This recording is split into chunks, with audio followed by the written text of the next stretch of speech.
The Housing Authority of the City of El Paso presents the Housing Choice Voucher Briefing. Welcome to the Housing Choice Voucher Program Briefing. This presentation is designed to help voucher holders understand how the Housing Choice Voucher Program works, what your responsibilities are under the voucher program, and how to find a suitable home at a price you can afford. This briefing is intended for families who have received a voucher for the first time or a family who is a current participant of the program and is moving from one assisted unit to another. The Housing Authority of the City of El Paso administers the Housing Choice Voucher Program and is funded through the U.S. Department of Housing and Urban Development. The Housing Choice Voucher Program is designed to increase housing choice and provide rental assistance to eligible, low-income families to lease a safe, decent, and affordable home. How the Housing Choice Voucher Program works. At the time of your initial interview or your annual recertification, an HCV technician determined your annual income and evaluated your family composition. This information is collected to determine your family's out-of-pocket portion to pay and your voucher size. Generally, the Housing Choice Voucher family must pay 30% to 40% of its monthly adjusted gross income for rent and utilities during the initial term of your lease. HACIP will pay the remaining portion of the rent to your landlord. Your family composition determines the size of the voucher you are eligible for. Once your family receives their voucher, you will be responsible to find a unit that is affordable based on the guidelines provided by HACIP. Once you are found eligible to receive assistance through the Housing Choice Voucher Program, or if you are already a current participant and are moving, you will receive the following: a voucher, the request for tenancy approval and landlord packet, and a unit selection worksheet. The Housing Choice Voucher's initial term is valid for a total period of 60 days from the date of issuance. During this time, you must submit a request for tenancy approval for an eligible unit that meets program requirements and is affordable to your family. Should you need additional search time, you may request up to 2 extensions of 30 days each. That means that your maximum search time can be up to 120 days. Note: extension requests must be made in writing and must be requested before the voucher expires. RFTAs, or extension requests, will not be accepted after the voucher has expired. Using your voucher. Your voucher will contain important information that you will need to find a unit to lease with assistance through the Housing Choice Voucher Program. Number 1 will reflect the unit or voucher size your family was found eligible for based on your family composition. Number 3 on your voucher will inform you of the date your voucher will expire. You must submit a request for tenancy approval for an eligible unit prior to this date. Now that you have a voucher, it is time to start searching for a unit to rent. HACIP's jurisdiction covers the El Paso city limits. You can search for a unit anywhere in the area outlined in black. You may stay in your current rental unit if the unit is not owned by you or a family member, the landlord is willing to participate in the program, is found affordable to your family, is within the El Paso city limits, and passes the Housing Quality Standards inspection. There are many places where you can find listings of available units. The most popular one is www.gosection8.com. You may also find units under Apartment Finder, classifieds, pamphlets or handouts, knocking on doors, and through word of mouth. Note: units found under GoSection8.com are not affiliated with HACIP and must still undergo the HQS inspection and affordability test. Once you receive your voucher, you will also receive the unit selection worksheet. HACEP has created the unit selection worksheet to simplify the family search process for an eligible unit. Number 1 on the unit selection worksheet is the payment standard. This amount is the maximum subsidy that can be paid for your particular voucher size. Number 2 and number 4. Your family's portion to pay in your assisted unit will be between number 2 and number 4, depending on what the rent of the unit is. Maximum allowable gross rent. This amount is the maximum rent of a unit that your family qualifies for, should the utilities be included in the rent. If you will be responsible to pay any utilities, you will also need to calculate the utility allowance for the unit. The unit selection worksheet will also come with a utility allowance grid. You will need to use this grid to calculate what the utility costs will be to your family if you will be paying for electricity, gas, water, sewer, or trash. Once you find a unit that you and your family would like to rent, ask the following questions to your landlord. Will my family be responsible for any utilities? If the landlord answers yes, then you will need to use the grid to calculate the utilities. Is this standalone single-family home, or is it an apartment, a duplex, or a townhome? In this example, the landlord has told me that his unit is an apartment. I will be using the apartment grid on the left-hand side.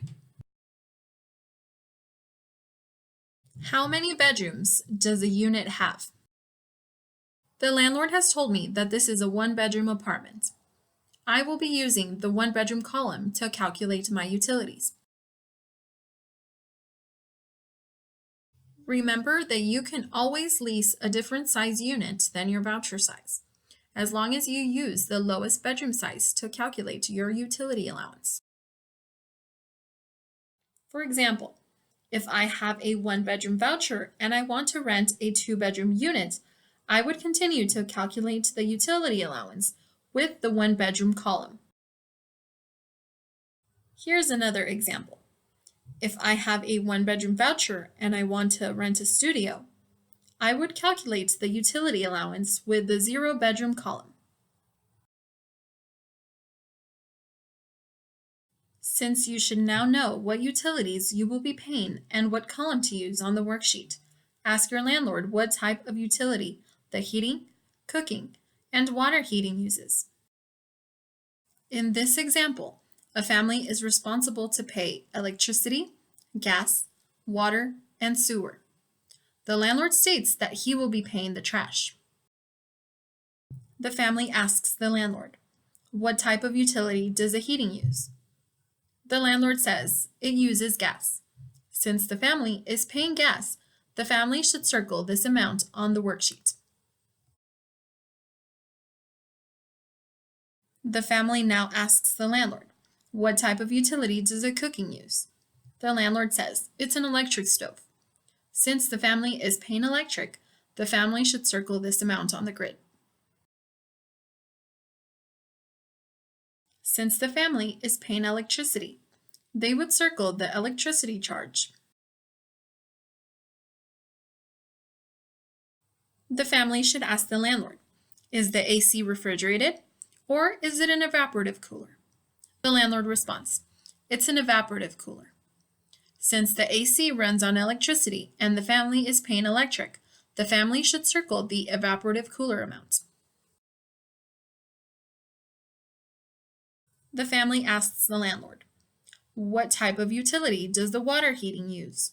The landlord responds, it's a natural gas heater. Since the family is paying gas, the family should circle this amount on the grid. The family should circle water and sewer since they will be responsible for paying these utilities. The family would not circle trash since the landlord will pay trash. If the family will be providing their own fridge and stove, then they would circle these amounts on the grid. In this example, the landlord is providing the fridge and the stove, so it is not necessary to circle these amounts. Lastly, the family would get an additional allowance for the basic charges of the electricity and gas, so they would circle the last two allowances on the grid. Please note, if you are paying electricity, make sure to circle both electricity allowances.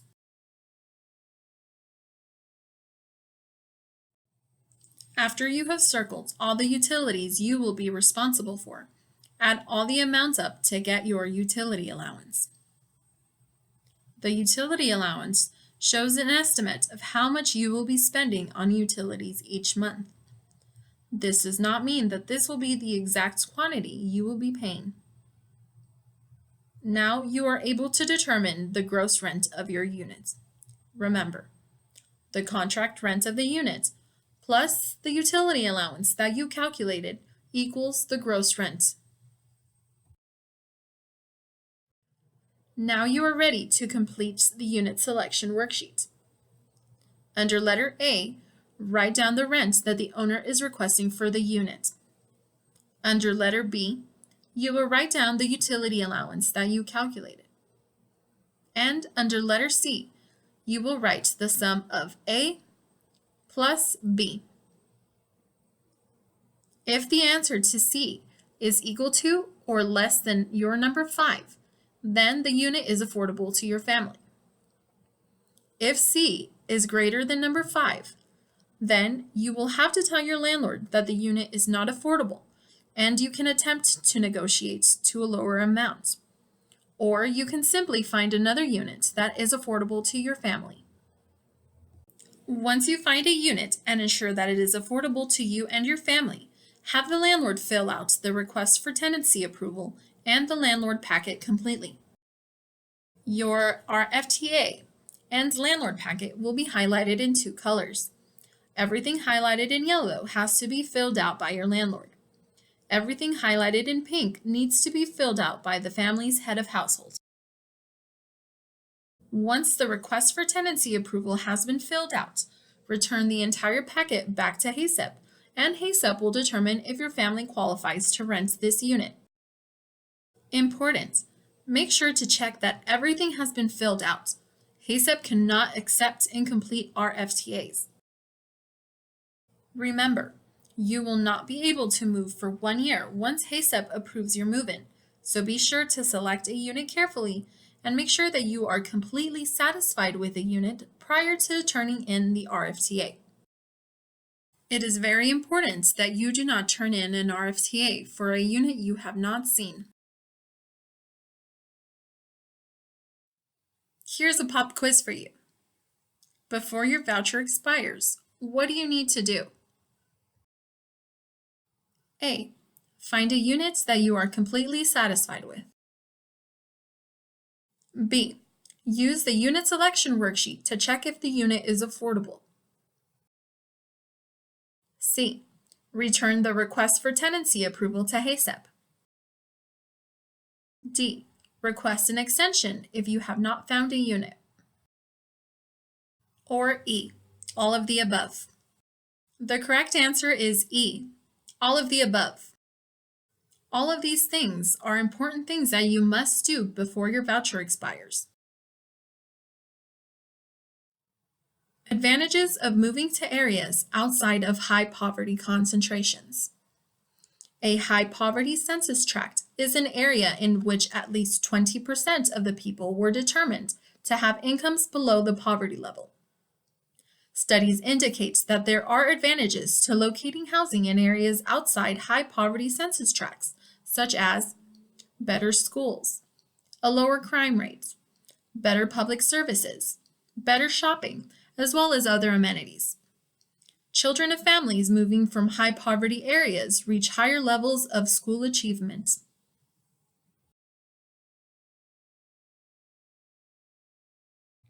This chart shows the poverty levels in the city of El Paso by zip code, from highest to lowest.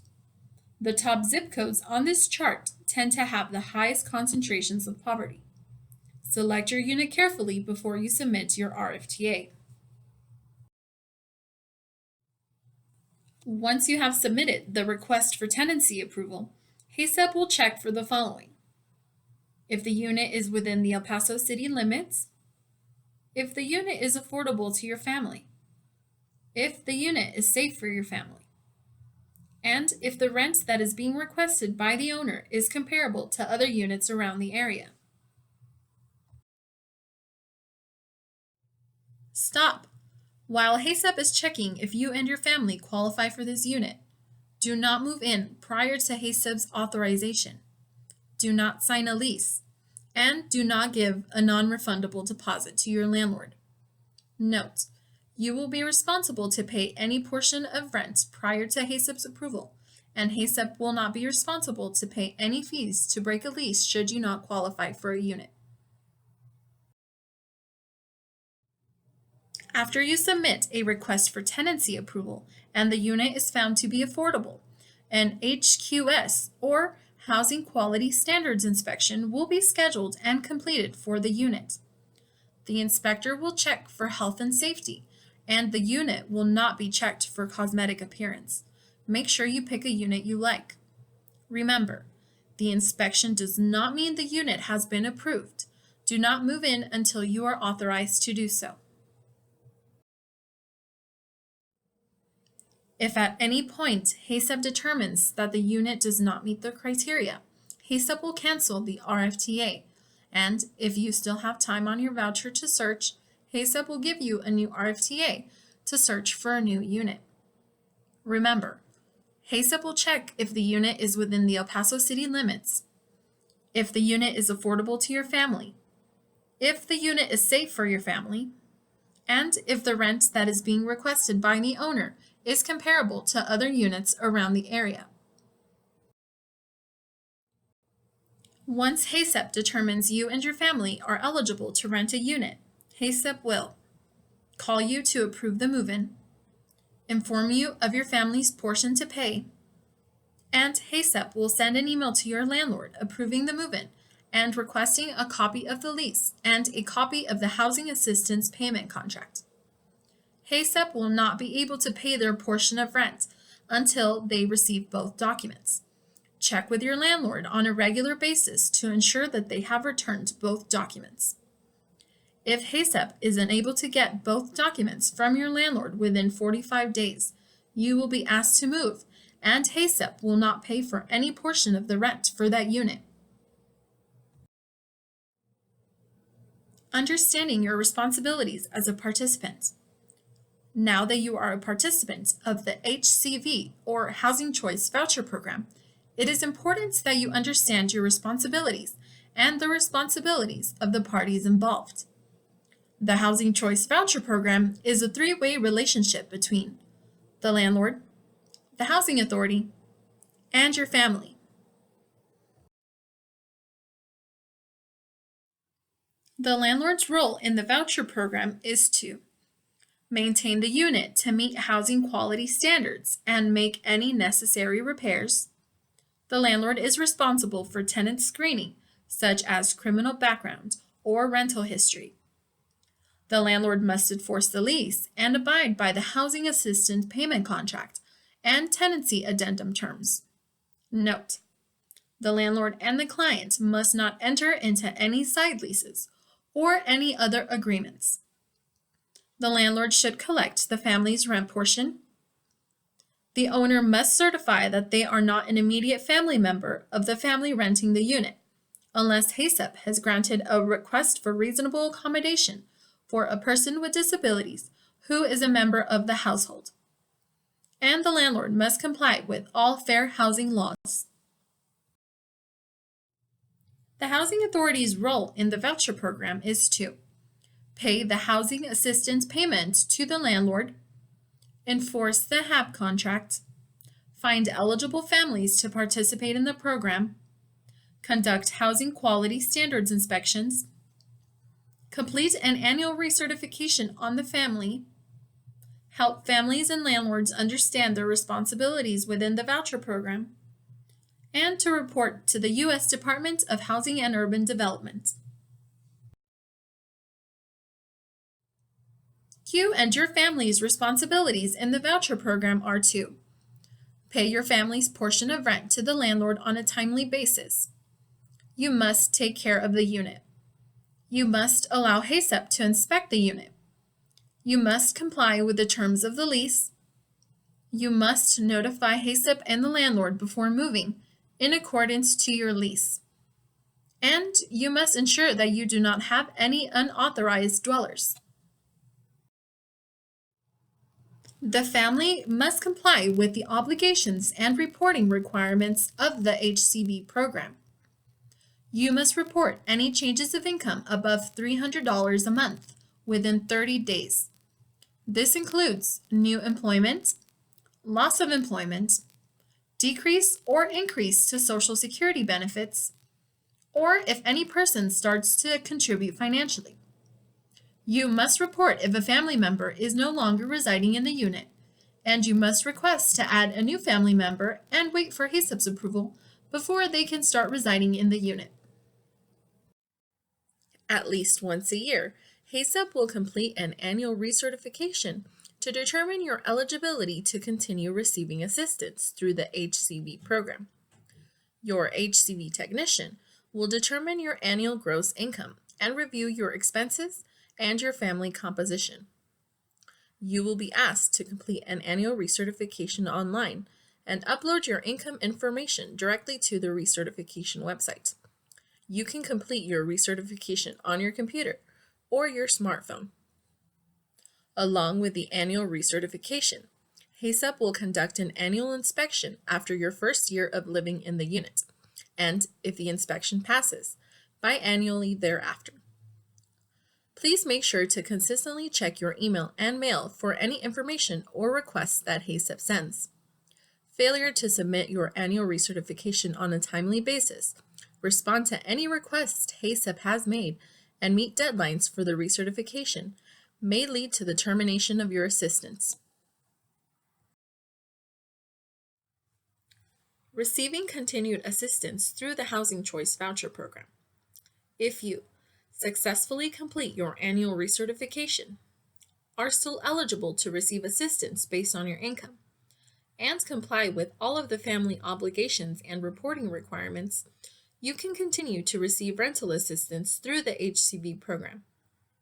But if you fail to complete your annual recertifications or fail to report changes of income and family composition on a timely basis, you do not comply with the lease, including giving proper move-out notice, you damage the unit, fail to pay your rent on a timely basis, are found over income and continue to be over income after a 6-month period, and if you do not comply with any of the other family obligations on your voucher, HACCP may terminate your assistance.